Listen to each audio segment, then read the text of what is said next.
আমি তো মমতা ব্যানার্জিকে হিন্দু বলে মনে করি। গীতা শুধুমাত্র হিন্দুদের ধর্মগ্রন্থ নয়, গীতা একটি বিজ্ঞান। গীতা যত পড়বেন, গীতা থেকে যত গ্রহণ করবেন, ততই পরিপূর্ণ মানুষ হতে পারে। গীতা একটি বিজ্ঞান, আন্তর্জাতিক বিজ্ঞান।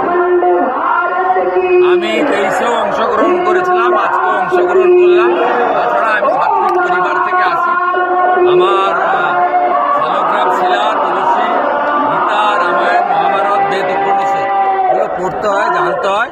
কিছুটা আমরা ত্রুটিযুক্ত মানুষ, কিছুটা শেখার চেষ্টা করি। শুভেন্দুদা, তৃণমূল কংগ্রেস তারা বলছে এটাও নাকি রাজনীতির একটা অংশ। গীতা পাঠের মধ্যেও নাকি বিজেপির রাজনীতি আছে, এটা তাদের বক্তব্য। আয়োজকরা তো বলেছিলেন যে মুখ্যমন্ত্রীকেও আমন্ত্রণ করেছেন। মুখ্যমন্ত্রী না এসে প্রমাণ করলেন তিনি প্রকৃত হিন্দু নন। আয়োজকরা বলতে পারবে কেন আমন্ত্রণ করেছিল। আমি তো মমতা ব্যানার্জিকে হিন্দু বলে মনে করি।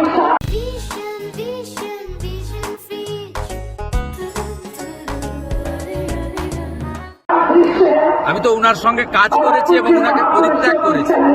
হিন্দু বাড়ির ছেলে হিসাবে পরিত্যাগ করেছি, কারণ তিনি সীমাহীন দূষণ, হিন্দু ধর্মকে কালচারাল প্রোগ্রামে পরিণত করা, পিতৃপক্ষে পুজো উদ্বোধনে যাওয়া এবং মহাকুম্ভকে বলা থেকে, হিন্দু ধর্মকে গন্ধা ধর্ম বলা থেকে, রাম মন্দির বিরুদ্ধে মিছিল বের করানো থেকে শুরু করে হিন্দুদের আঘাত দেওয়ার জন্য যা যা করার তিনি করেছেন, তার পুলিশ মন্ত্রিত্বে মা কালীকে প্রিজন ভ্যানে উঠতে হয়েছে।